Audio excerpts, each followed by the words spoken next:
Welcome to Better Than We Found It, the podcast for leaders driven to leave a positive mark through their leadership. I hope that I will have created some ways in which the circumstances of your birth don't predict the opportunities you have in your life. I'm Josh Huggins, your host and the founder of GS2 Partnership, a search firm committed to connecting visionaries dedicated to environmental and social betterment. I have 2 young sons. I want to be able to tell them I did use the resources and expertise of a company to try to create more awareness about climate change. In each episode, we delve into the minds of executive and future leaders. We discuss how sustainability guides responsible leadership, sparks change, and drives value. The way of thinking I try and advocate is for us all to think about us having a collective problem to fix, which is climate, and that we need to rebuild our global economy. We are GS2, and we are on a critical journey to connect to those who believe in leaving the world better than we found it.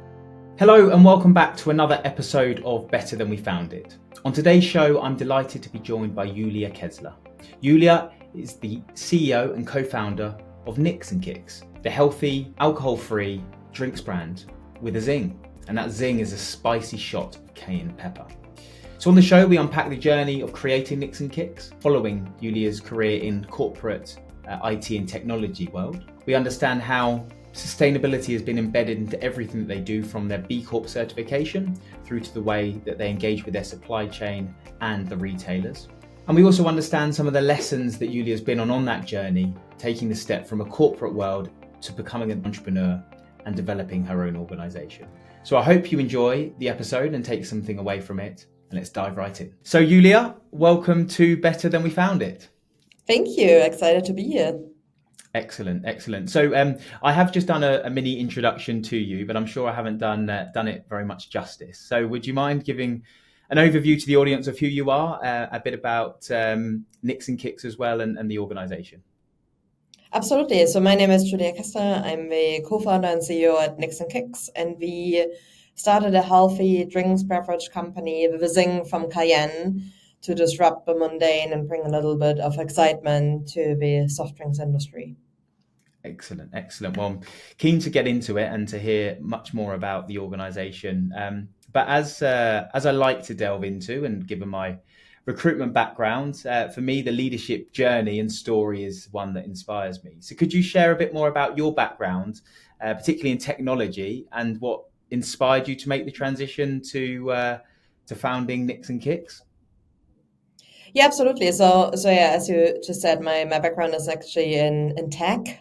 So I worked many years in tech, primarily hardware like mobile phones and payment devices, but then most recently also software.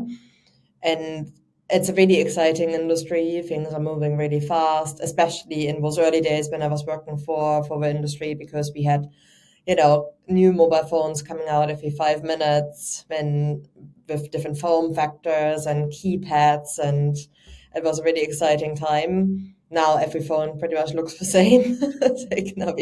We all have just a screen, and I don't even keep up anymore with what the differences are.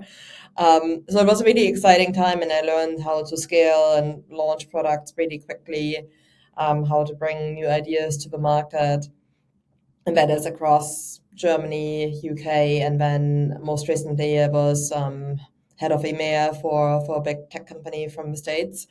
And that was all really exciting, and I was primarily working in operations and supply chain. But then I got to the moment where I was in my late 20s, and I progressed my career really quickly in supply chain operations and business management. And I got to the point where I'm like, well, what's happening from now onwards? And I wanted to make sure that I don't miss out. So I explored lots of different opportunities. I contemplated maybe doing an MBA, but studying isn't necessarily my biggest passion. I like to learn, but I prefer learning on the job. And then I contemplated going into nonprofit as well. So I applied for a couple of jobs, and realized that nonprofit doesn't really pay for your living. And then I joined together with my friend. We set up a business, which is now Nix Kix, and that was really driven by the idea of bringing something new and exciting to the market. At the beginning, we weren't like necessarily super in love with the idea. We were just like, we want to do something different. We want to learn new skills. For me, it's all about learning new skills. And then eventually we discovered we want to launch a drink with cayenne in it. So 'cause there's a few things to unpack there, going from something that sounded like quite a high flying career in an industry to making a completely different transition. So firstly, you said it was your friend. So was this somebody you worked with previously, or just a friend outside of work? How did you two come together at the same time with that same momentum? Yeah, so we studied together in the UK. So we're both originally from Germany, but we studied together. And then I think we both were quite career driven. We worked full time, we studied part time. And then we got sort of to that moment where like, maybe we could do something completely different. And then we just experimented with lots of different ideas in the kitchen and in market stalls. And then eventually we landed on that concept. So when you say experimented with different things, was it always going to be a drinks focused company, or were you looking at other things as well? No, we looked at other things as well, from gluten-free cupcakes to smoothies to all sorts of different weird and wonderful things which we tested. And then we discovered that people really liked the idea of having, when we tested the smoothies, we tested it with chia seeds in it. So we initially thought about doing an idea. It's sort of like a liquid snack because chia seeds are quite filling and they're quite good. But then we discovered that that was a novelty food, and in order to have a novelty food as part of food and drink, you need like the certification, and we knew that would take a very, very long time. And we didn't want to risk to create a whole business around an idea which might actually be not legal. It's not a risk we were prepared to take. So when we sort of discovered that from like testing all the different sort of flavor profiles, but actually the one which was the most promising one was anyway the one which had a bit of a kick to it. And then from that, we then realized actually it actually helps to simplify the proposition altogether. And yeah, from that it led to being a drink in a bottle initially, and then a couple of years later we launched it in a can. But yeah, it was all through experimentation, and I think that was something which I learned when I worked for Intuit, my last previous software company, because they're built around the lean startup principle, and they really instill that across their whole organization, so every employee is exposed to it, and learning about the power of unit of one and where you can sell and what makes it sell in the first place. I can really implement that. It's quite hard to do it with food and drink, because especially when it comes to messaging and stuff like that, you have minimum order quantities for run sizes and whatnot. You can't just say like, oh, I do one run with that messaging and one run with that messaging, and then we test and see what works better. It's easier to do that on software, but yeah, at the beginning we try to apply those principles as much as possible. Sure. And the sustainability theme of the organization is something I definitely want to come to. But you mentioned earlier about the fact that you're from Germany, and your friend was as well. How do you think that upbringing and perhaps culture, lifestyle influenced both of your mindsets around the sort of early principles of sustainability when you were thinking about Nix Kix, but maybe also your life prior to the organization? Yeah, absolutely. I mean, I grew up in East Germany, so I'm sort of the last generation who was born into an area where free movement of goods and freedom wasn't quite there. So, and I think because we like in my early childhood, we didn't have endless amounts of food and drink. Like it was pretty much ingrained into me that you don't waste food, you don't waste, clothing. You had clothing passed down from previous generations. You would share toys and whatnot with your neighbors. So because we didn't have an endless amount like it is nowadays, we were sort of ingrained with that. And then even afterwards, I think in Germany there's a whole sort of mindset around recycling, and like each person, they do separate their waste. right? Because you get penalized. There's penalties if you don't do it properly. So everyone in Germany I know, they recycle properly. There wouldn't even be a question if you do it or not. Like everybody does it. And also because Germany identified that, the best way to incentivize somebody is by giving them money for it. So, like the deposit return scheme has been in place for a very long time. And even if you collect a cardboard and you bring that back, they give you money for that.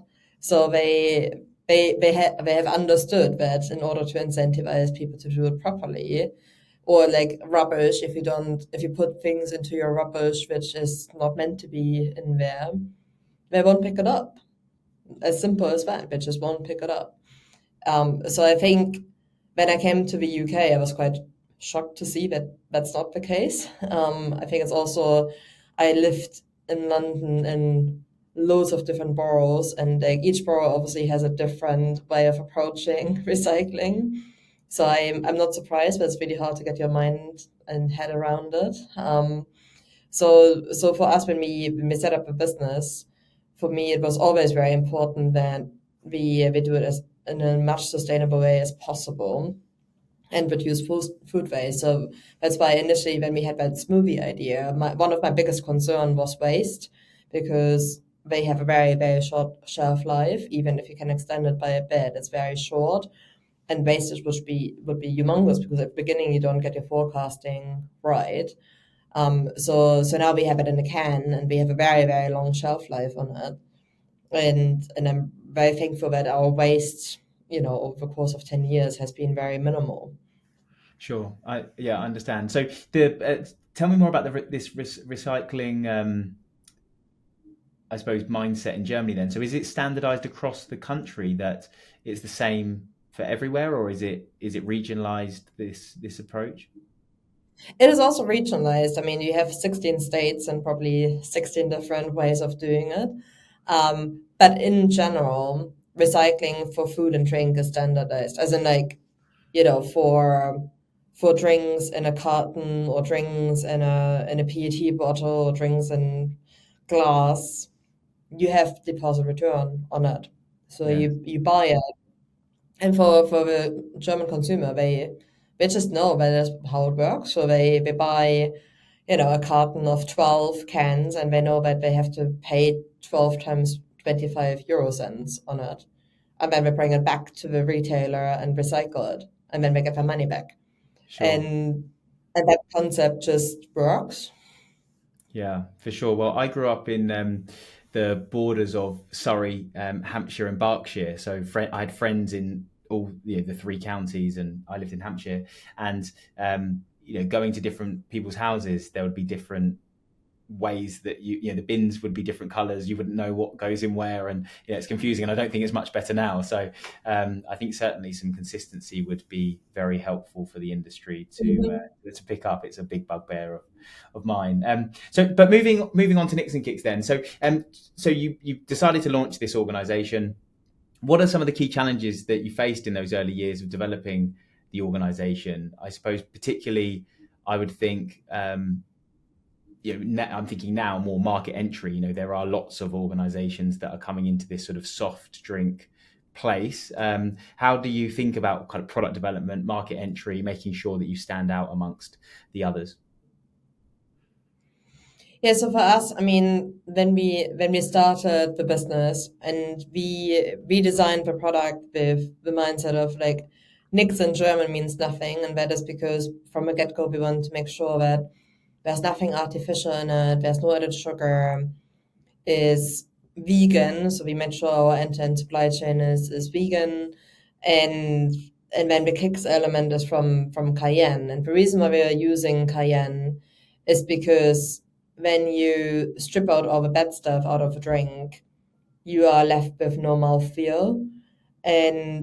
And what the cayenne does, it creates that ever so slight afterburn you would have when you drink a nice glass of wine. And we wanted to sort of simulate that experience. But in early days, we were probably about 3-4 years premature to market with a concept like that. So the first 3 or 4 years, I spent my life explaining why we're putting cayenne in it. And then also one of the major learnings for me was your palate is so independent to you.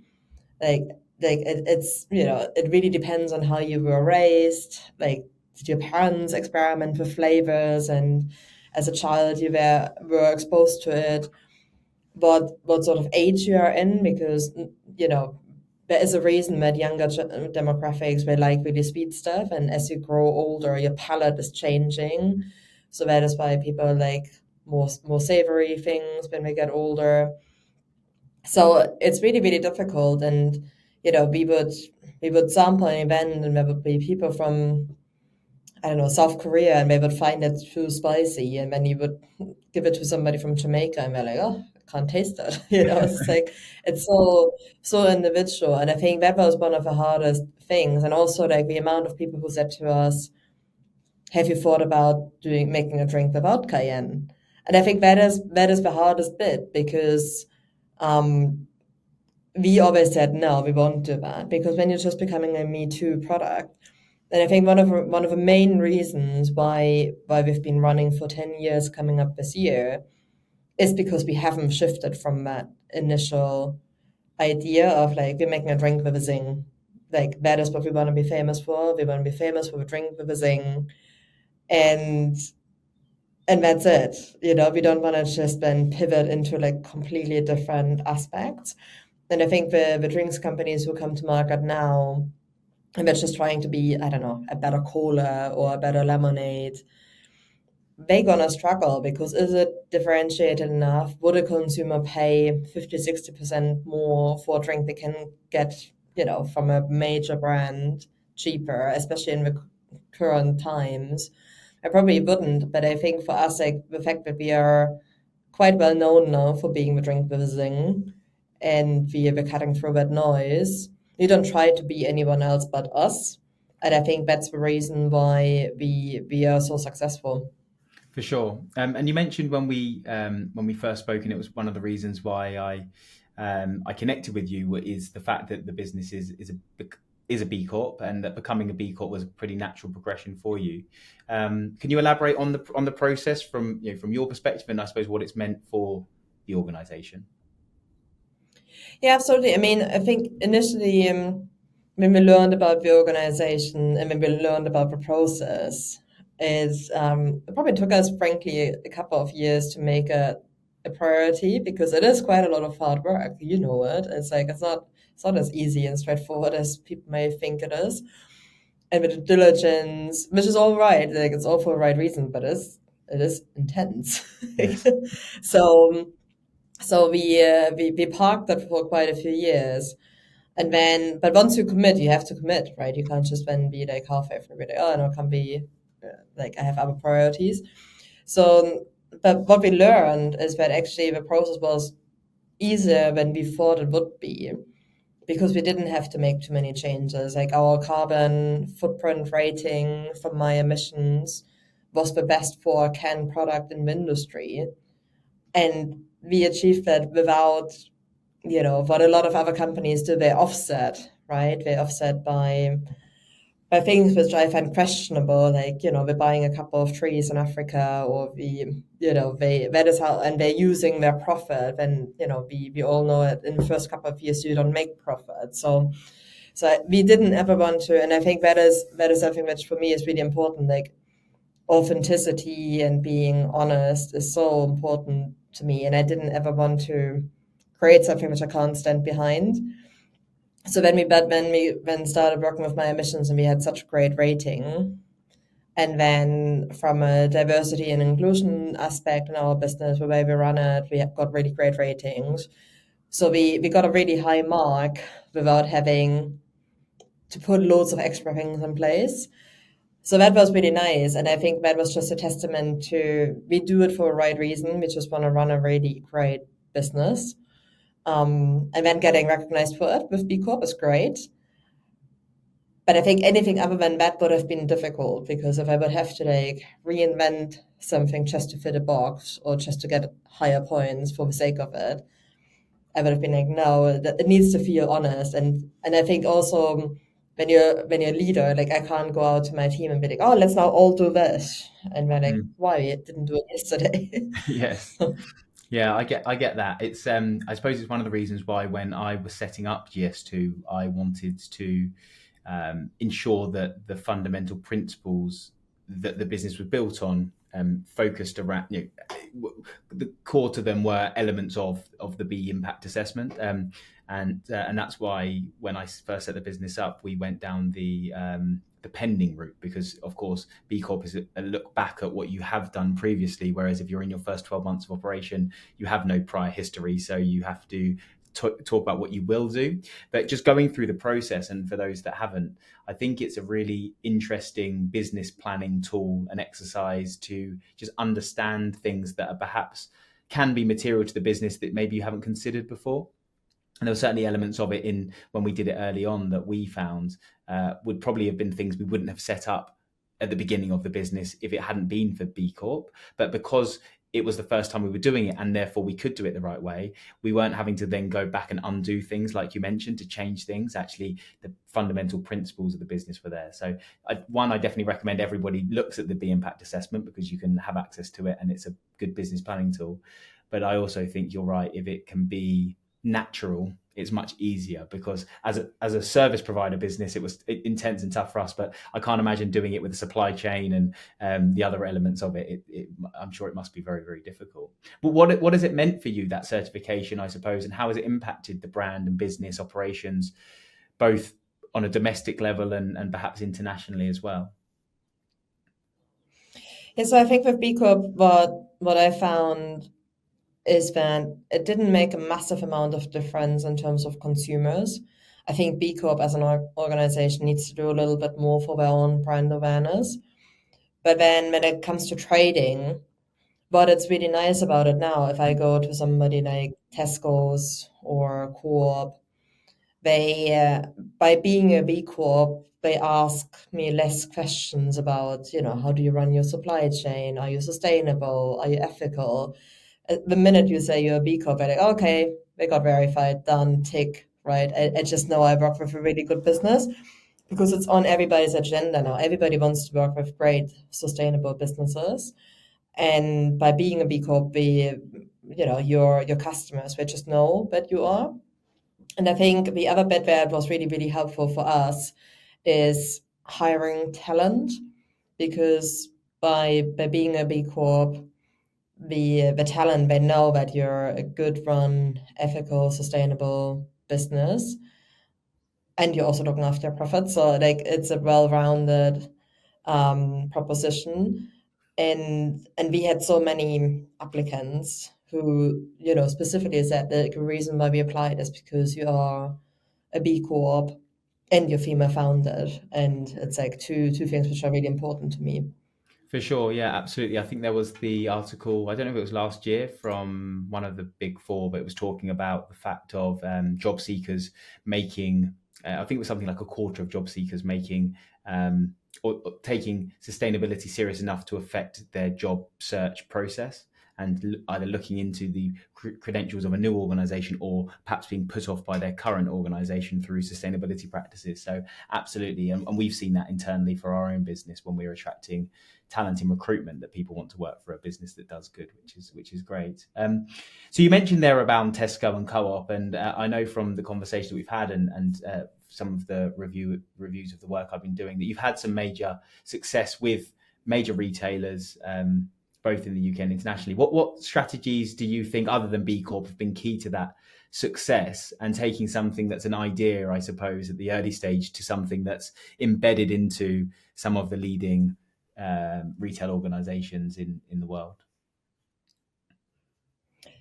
To be honest with you, Josh, I think at the beginning it was just naivety, like not understanding how they work and what is important to them.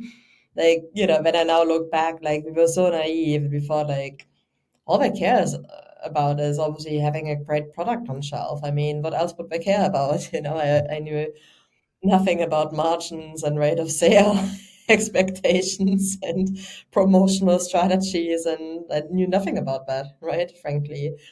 But I think that is part of what helps you at the beginning. If you would know what I know now, I think people would just shy away from it and they wouldn't even give it a go because it's quite hard. But I think when they spot an opportunity, and Tesco spotted us as an opportunity really early on, they do give you a chance and they do give you an opportunity. And frankly, I mean, when I look back now, we totally underestimated how big the opportunity was at the time. We're just like, oh, cool, we're getting in 78 Tesco stores. That's great. you know, um, Not realizing what that actually could mean for the business. Obviously now they give you also, they give you about 3-4 years where like, we let you experiment and test and we help you and we guide you. But then after 3-4 years, like, no, you're a proper business now you need to know. like Yes, for sure. Like the time of like giving you a grace period is over, so now you need to perform. But I think it's really, and look, like we made tons of mistakes. Initially, we were chasing everyone and anyone, because that is what people always told us about our proposition. The good thing about the proposition is that it's a proposition which is liked by a lot of people, but in a way that's counterproductive because it's much better if you know, like, it's that sort of target consumer, they do X, Y, Z. We don't really have that. We have a really odd sort of sweet spot where it's like the 25 to 30 year old people who are pre-children, but they're starting to live with someone. And then it's like the 45 to 55, sort of like after young children, like the middle bit with young children, they don't really like us that much. So it's quite hard. Like, how do you manage that? They've probably got So they've probably got enough kicks going on with their young kids. Then they don't need the cayenne pepper to probably, run it yeah. on top. They probably need that alcoholic drink at the end of the day more than a non-alcoholic drink. For sure. Well, with So, an 8-year-old and a 2-year-old myself, I know that feeling. mhm. But what does that So yes, actually? I think you just test lots of different avenues and you get it wrong probably about 70, 80 times, but then there's about 20% that then works really well and you need to chase that more. Sure, I understand. So it's been a great journey so far. But reflecting back on where you've got to, because I think sometimes that's really important, and difficult to do. What do you think's been some of the most rewarding aspects of running Nix and Kix, and when you sort of think back to when you made that move out of the corporate world to doing it, that you're really pleased that you made that jump? I think for me, having created a proposition which makes people smile, like it's still one of the best, moments when I see somebody new trying it for the first time, and then they like it, and they're a bit maybe surprised, but positively surprised, and then they turn around the can to read the ingredients, and then they smile again. So having created something which makes people smile twice in one consumption moment, that's pretty cool. And I think also like at the beginning, right at the beginning, I was under the impression that anyone who buys the drink, they're all my friends and extension of my friends and we're all there to support us. But then I think when we hit the first time that we sold 1 million units, I'm like, I don't have a million friends, so there must be other people buying it. So there are lots of like those little milestones, but it's really like the small things which make me really happy. Like I still have a couple of customers from back in the day when I did all the field sales myself, and I walked around Brixton, and I got a couple of customers to take it, and they're still taking it 8 years on, and it's those sort of things which make me really happy. Sure, I understand, and I know that we've touched on it already, but sustainability is a core aspect of your business, and that's underlined by. I was doing some reading this morning of your 2023 impact report as well, which I think is great. Can you discuss some specific initiatives or practices that the organisation has implemented to enhance its own sustainability agenda and journey?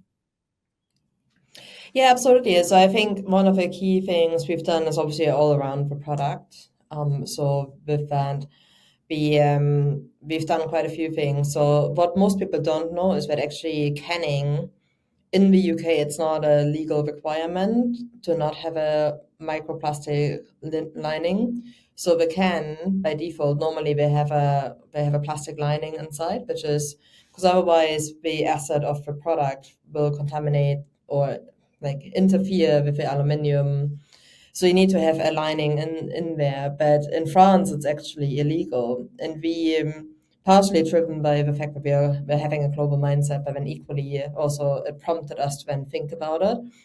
We then said we want to definitely have a BPA-free packaging.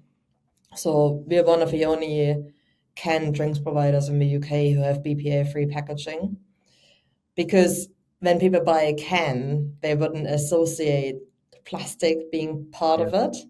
I But wouldn't. actually, all products in the UK, 99% will be with BPA. Really? Wow. So yeah, and that's one of those things which annoys me quite a bit, because there's a lot of like noise around canning, and yes, cans are great, and yes, aluminum recycles forever, but there's a lot of parts to that can, and if you don't make sure that the whole end-to-end supply chain is bulletproof, you still contribute to problems in the future. So that's one. So we don't have to do that. Like we're hardly selling anything in France, but we do it anyway because it's the right thing to do. And then the other bit which we're doing is we produce in Austria, and the reason why we produce in Austria is because when I personally vet all my suppliers, manufacturers, and I want to work with people who take supply chain really serious. And my partner in Austria, they have the best certifications, they have the best recycling system. So they use the water which they use to cool down the cans to then repurpose it, and they're using solar system to for energy efficiencies. So there's hardly any waste, and they operate one line with just one person because it's all automated, and therefore it's very, very, very efficient. And that efficiency offsets, because obviously that means I have to transport it from Austria to the UK, but I now transport it with a train. And by using train systems, you offset 70% of carbon. So it makes the supply chain a tiny bit longer, like it's 5 days as opposed to 3 days on the road. But that's okay because we hardly so desperate for stock that we can't wait another 2 days. So we're doing things like that a lot, and also like just some boring stuff, but I find boring stuff really important and fascinating. Like, like we did some SKU rationalization. We're looking consistently in how we can optimize our inventory and move that to a more efficient level.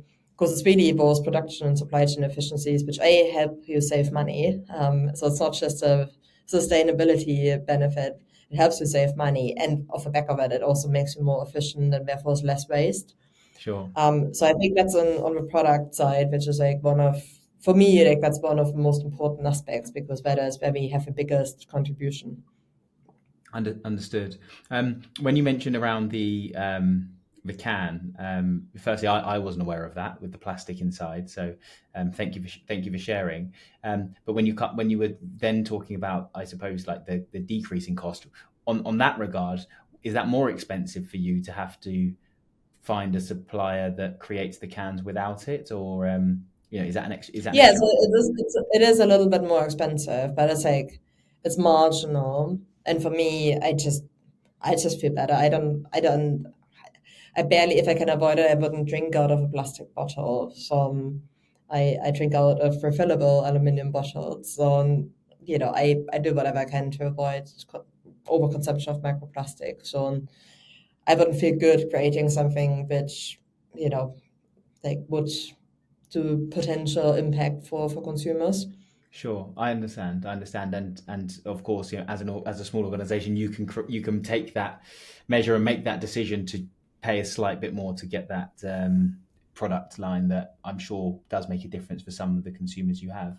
You're also a proud member of the Buy Women Built community. Could you tell me and the audience a bit more about this and why that's so important to you? Because I read that in your impact report as well. Yeah, absolutely. I mean, that organization was created during the pandemic, and I'm one of the first 50 members of the organization. I think now they hit the milestone of having nearly 2,000 members, which is super exciting. That's 2,000 female entrepreneurs, which is amazing, all in consumer. And the reason why that organization was created is because when you ask children if they can name any famous entrepreneur who is a woman, they usually fail. and and I think that is, but when you actually think about what products you have in your cabinet, whether it's cosmetics or food or drink, a lot of those would have been created by women. So what they created is like, it's by women built kite mark, which we now all, like most of us, are incorporating. So that when your children, they pick up a product and they see that, they can be inspired by that, and they can actually think about like, oh, that's a woman who created that. And it's obviously as well, it's a well-known fact that only 1% of all investments go to female-founded companies, which is obviously shocking and very sad. And by creating more noise and awareness around that, the hope is that we're going to change that. For sure, understand. Is this a UK initiative or is it international? Yeah, it's the UK.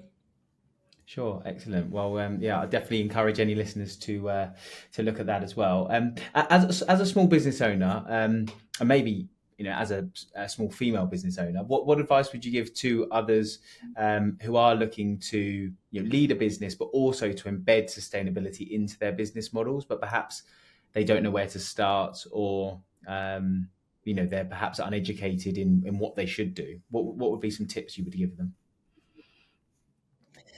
Yeah, I think definitely think through the opportunities with some really clear sounding board.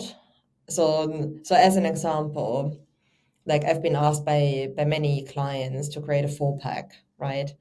So and what a lot of consumers wouldn't know is that a 4-pack is a lot more expensive to produce, because you have to create the cardboard, you have to create like the SKU. I mean, the consumer expectation is always that it's cheaper than a single unit. And commercially making that work is difficult. And then also from a sustainability aspect, like why would I want to sell more packaging? Like it just doesn't make any sense to me.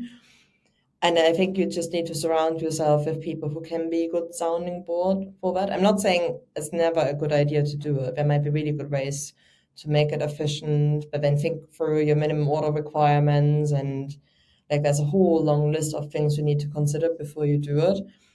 And I think that is really something which, if you don't know, surround yourself with people who can be your sounding board. For sure, understand. And what about the future of the organisation, both in terms of, I suppose, the product innovation and also from a sustainability perspective? What's on the horizon for you and what you'd like to achieve maybe in the next 1 to 3 years? Yeah, so for us as an organization, I mean, for us, it's all about scale. And for me, it's all about scale throughout the existing products we have, because yes, for us, like we've known the product now for a while, but then when I think about my brand awareness across the UK is still very low, which means there's still a lot of people to go after to win them over. So for me, it's all about creating scale, and by creating scale, you run it more efficiently, you have less waste, you have higher yields. So by default, you become more effective.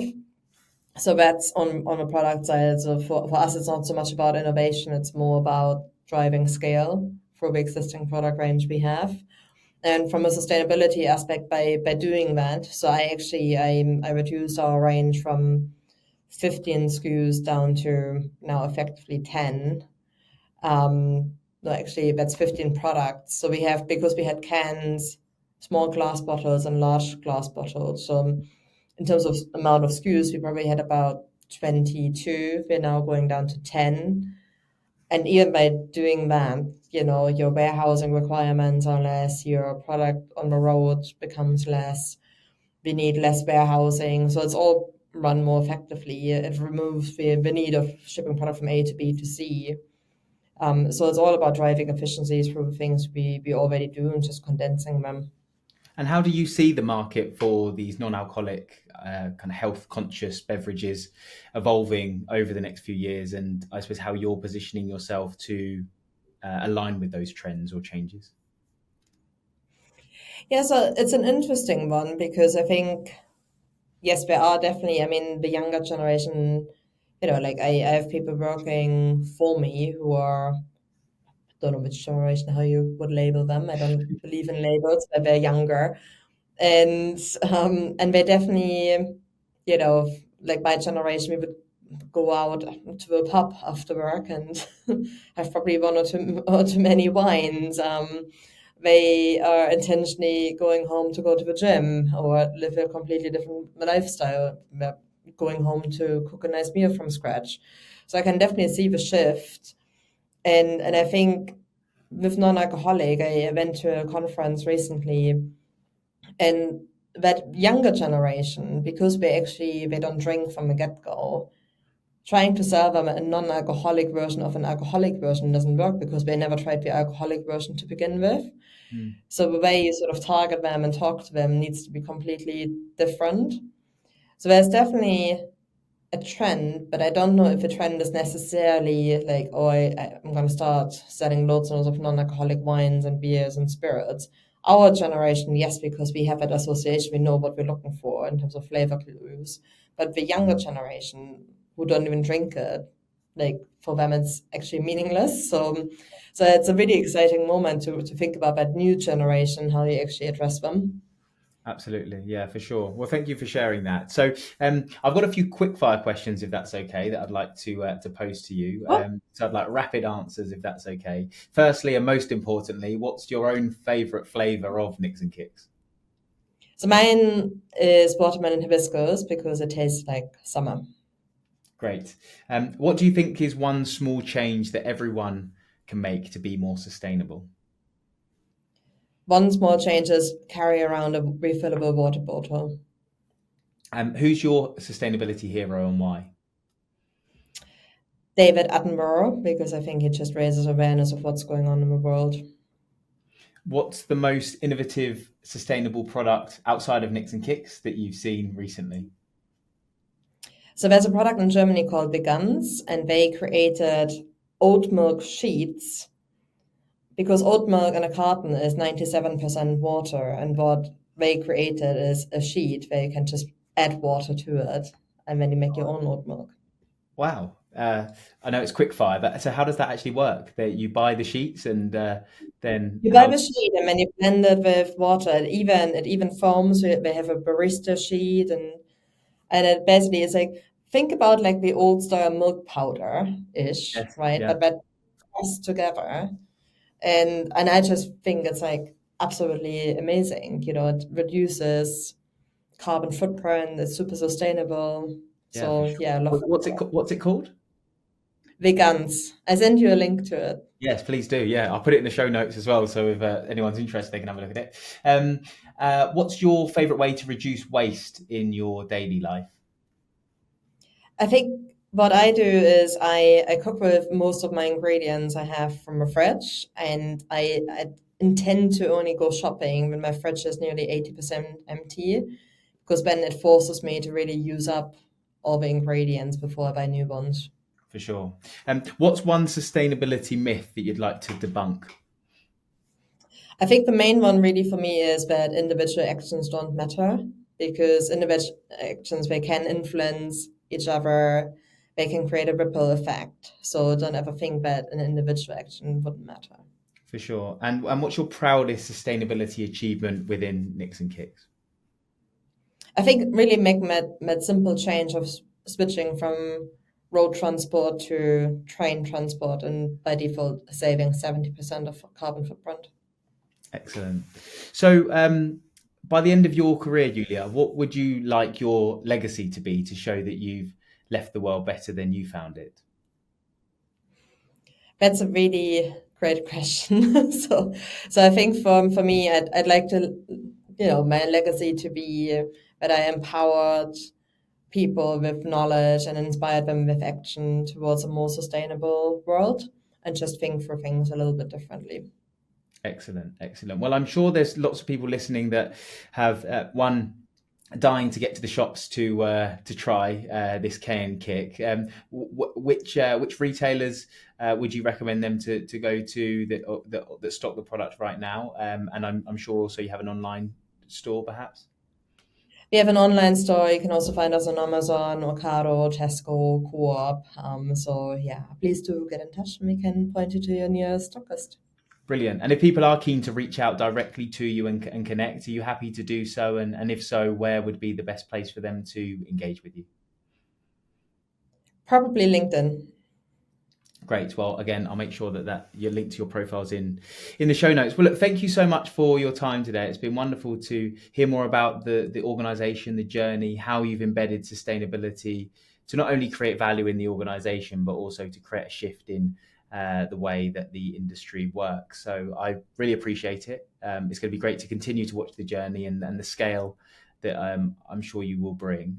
So thank you so much for your time, and I'm sure we'll check in a few years to see how you've been getting on. Great. Awesome. Thank you, Josh. Thank you so much. Thank you for joining us on this episode of Better Than We Found It. I hope you have found value from this to support your own purpose-led journey. This episode was brought to you by GS2 Partnership, my organisation focused on providing talent solutions for sustainably focused organisations. We are driven by our purpose of connecting the people who believe in leaving the world better than we found it. If you are looking for a partner to support you with your hiring plans, or you are looking for your own career next steps, please reach out to us or personally drop me a message on LinkedIn. It's great to hear from listeners to the podcast, and I'd welcome the opportunity to talk to you. Thank you very much, and stay tuned for our next episode.